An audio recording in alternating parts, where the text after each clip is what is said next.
Hello everyone, good morning, welcome back to our channel. আশা করছি তোমরা সকলে ভালো আছো, আমিও ভীষণ ভালো আছি। তোমাদের সকলকে সাথে নিয়ে আজকের ব্লগটা স্টার্ট করছি। তো এখন বেজে গেছে প্রায় 7টা, এই 5 মিনিট কম এরকম হবে হয়তো। তো ঘুম থেকে মাত্র উঠেছি, উঠে শুধু ব্রাশ করেছি, আর কিচ্ছু করিনি এখনো পর্যন্ত।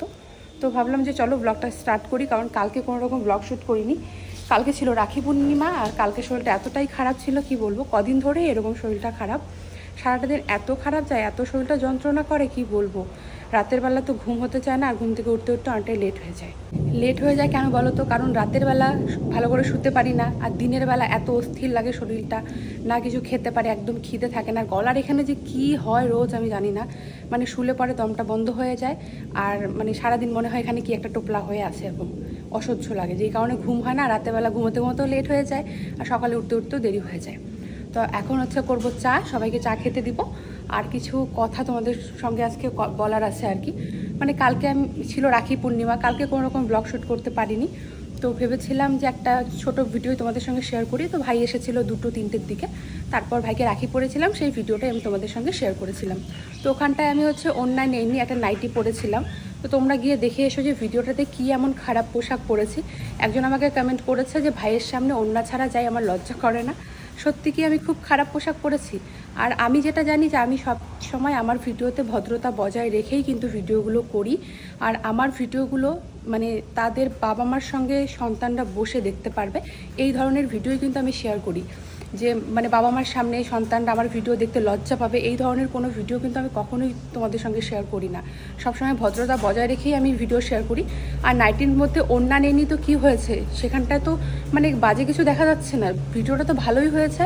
আর এখানে পোশাকও আমার ঠিকই ছিল। আর যার এরকম মনে হয় যে আমার ভিডিওগুলো খারাপ বা আমি ভালো পোশাক পরি না, তারা আমার ভিডিওগুলি স্কিপ করে যেতে পারো। আর তোমাদের যাদের মনে হয় যে আমি শরীর দেখিয়ে বেড়াই, তাদেরকে বলবো আমি এই ধরনের পোশাকই পরবো, তোমরা আমার ভিডিওগুলি স্কিপ করে যেতে পারো। আর তুমি নিজের পা থেকে মাথা অবধি ঢেকে ঘুরে বেড়াইও, তাহলেই হবে। আমি যেরকম পোশাক পরি সেরকমই পরবো। আর আমি যেটা জানি যে আমার পোশাকে কোনো খারাপ নেই, তোমার নজরে খারাপ। আসলে কি বলো তো, আমরা মেয়েরাই মেয়েদের না বড় শত্রু, আমরা মেয়েরাই মেয়েদেরকে খারাপ নজরে দেখি। ছেলেদেরকে তো আমরা পরে দুষবো, আমরা মেয়েরাই মেয়েদেরকে দেখতে পারি না, মেয়েরাই মেয়েদেরকে সবসময় হিংসে করি। আর একটা কথা কি জানো তো, আমি সব সময় ভদ্রতা বজায় রেখে ভিডিও করি। আমি এমন ভিডিও করি, আমার ভিডিও যেন বড়রাও দেখতে পারে, ছোটরাও দেখতে পারে। যারা আমার ভিডিও হুট করে এসে দেখে চলে যায়, তারাই এসব কমেন্ট করে। তো চলো, আমি আর বেশি কিছু বলছি না, এসব কথা বলে ভিডিওটা নষ্ট করছি না। তো চলো এখান থেকে ব্লগটা স্টার্ট করছি, দেখতে থাকো। তো এই যে আমার শাশুড়ি মা এদিকে রান্নাঘরটা মুছে নিচ্ছে। ঘর মোছা কাজটা তো আমি এখন করিই না, সেটা আমার শাশুড়ি মাই করে। তো মা ওদিকে রান্নাঘরটা মুছে নিচ্ছে, আর আমি দেখো গ্যাসে কিন্তু ভাত বসিয়েছি। আমার জন্য একটু সেদ্ধ ভাত বসিয়েছি, ঘি দিয়ে খাবো। কালকে রাতে খিচুড়ি বানিয়েছিলাম, সেই খিচুড়িটাই মা আর আমার বর দুজনেই খেয়েছে। আর বাসি খিচুড়ি আমি খাইনি, গ্যাস হয়ে যেতে পারে, আর আমার ভালোও লাগে না খিচুড়ি খেতে। তো আমার জন্য দেখো ঘি ভাত নিয়েছি।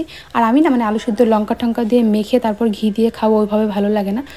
আলু সেদ্ধ লঙ্কা ঘি ভাত সব একসঙ্গে চটকে মেখে খাবো, এভাবে খেতে আমার ভালো লাগে। তো তাই জন্য আমি আলু সেদ্ধটা কিন্তু মেখে নিইনি, একদম ভাতের সঙ্গে মেখে খাবো। আমি এদিকে খাচ্ছিলাম, আর শাশুড়ি মা এদিকে বেসিন পরিষ্কার করছিল। আসলে শ্যাম্পু করে স্নান করবে, তাই জন্য বললো বেসিনটা পরিষ্কার করেই ফেলি। আর বেসিনটা একটু ময়লাও হয়েছে, তাই এই যে মা এদিকে বেসিন পরিষ্কার করছিল, আমি তোমাদের সঙ্গে একটু শেয়ার করলাম আর কি।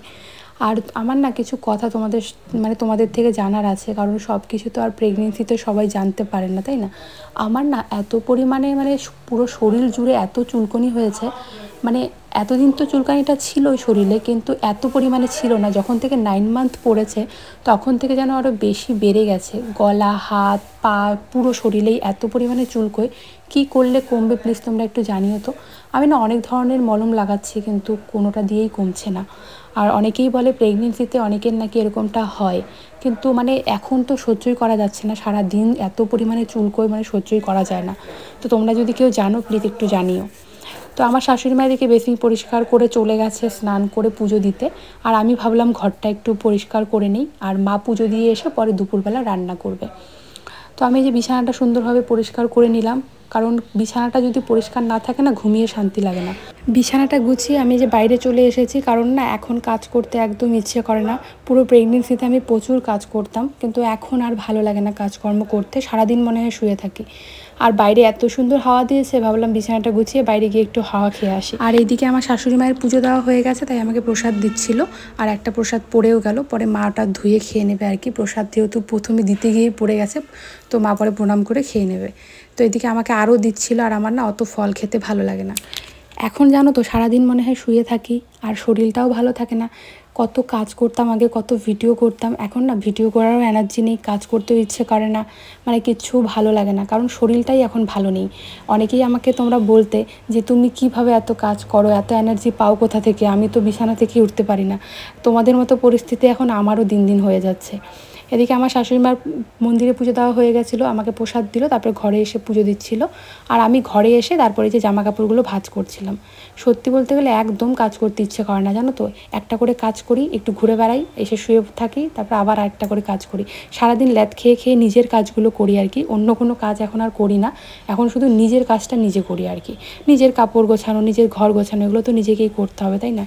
তো বিছানাটা গুছিয়ে জামা কাপড়গুলো ভাঁজ করলাম, এখন ঘর ঝাড় দিতে চলে এসেছি। আর সোফাটাও এদিকে ঝেড়ে নিয়েছি, যাতে ঘর ঝাড় দেওয়ার পর আর ঘরে কোনো নোংরা না থাকে। আর সকালবেলা কিন্তু আমার শাশুড়ি মা ঘরটা ঝাড় দিয়ে দিয়েছে।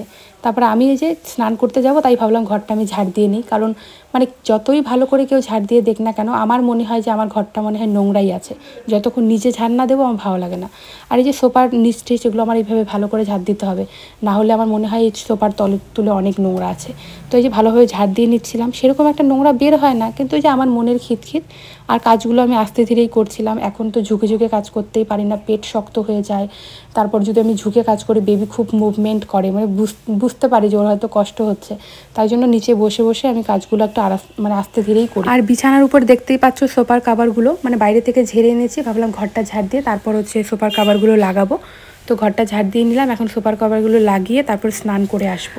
তো চলো সোফার কাভারটা লাগাতে লাগাতে আরও একটা কমেন্টের রিপ্লাই দিই। এর আগের একটা ভিডিওতে আমি বলেছিলাম আমার লাস্ট এলএমপি ডেট কত, তো 22/11/2023। তো সেখানটায় হচ্ছে একজন বলেছে তাহলে তো তোমার মানে বেবি ডেলিভারির ডেট হচ্ছে মানে আগস্টে। তো আমি জানি না আমার আগস্টে কি না, সত্যি বলতে গেলে ফার্স্ট প্রেগনেন্সিতে অত কিছু অভিজ্ঞতা থাকে না।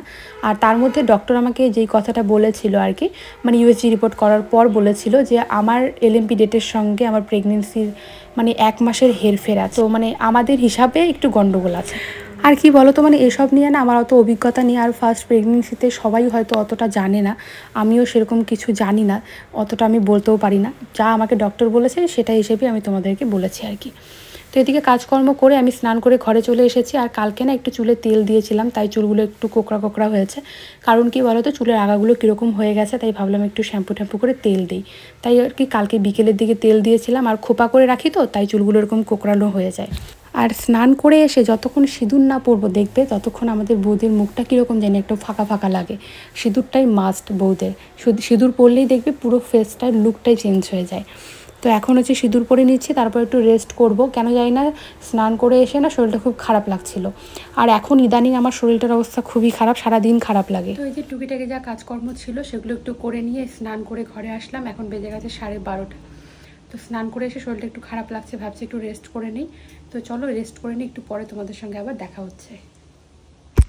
তো আমি এদিকে রেস্ট করছিলাম, আর তোমাদের দাদাভাই গেছিলো বাজারে। আর আমার দেখো কত হাসি মুখে, কারণ ও আমার জন্য দেখো কতগুলো ডার্ক ফ্যান্টাসি বিস্কিট নিয়ে এসেছে, 1 প্যাকেট ধরে, আর একটা কিটকাট নিয়ে এসেছে।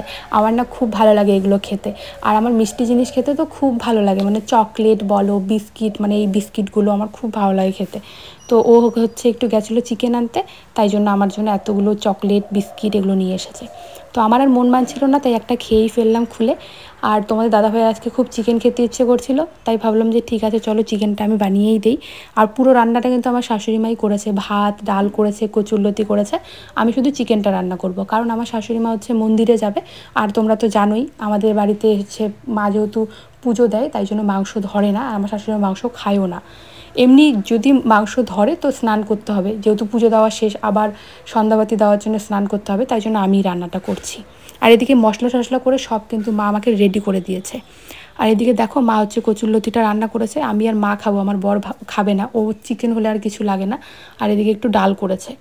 তারপর ফাইনালি এই যে খেতে বসেছি দুজনেই, আর আমার বর শুধু চিকেন দিয়ে খাচ্ছে, কারণ ও চিকেন হলে আর অন্য কিছুই নেয় না। তো চলো আজকের ব্লগটা এখানে এন্ড করছি।